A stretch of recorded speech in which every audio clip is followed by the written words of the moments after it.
Hello guys and welcome back to this channel, where today guys I'll be showing you how to monitor customer satisfaction in Zendesk. So guys, the first thing that you actually need to do is go to zendesk.com and you'll be greeted by a screen that you'll see in that case.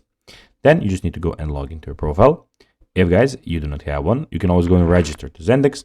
But guys, if you do not know how to do that, you can always go to our YouTube channel where we have plenty of how to Zendesk videos. Now guys, that we got that out of the way, let's see what we actually have in front of us here.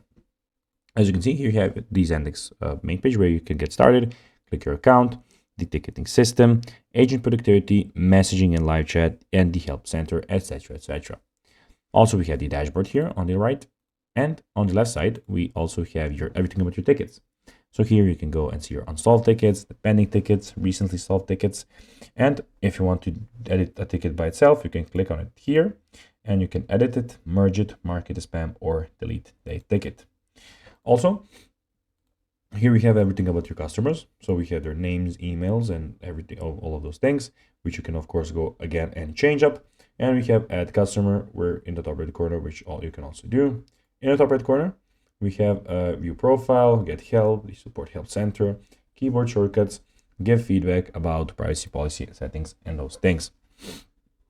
But now guys, let's see how to monitor customers satisfaction in Zendesk.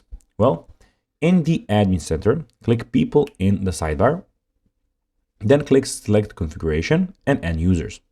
On the satisfaction tab, click allow customers to rate tickets and click save tab at the bottom of the page. So this is pretty simple. It will take you just a few steps guys, so don't worry and you'll do it in no time.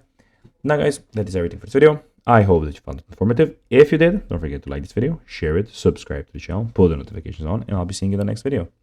Bye guys.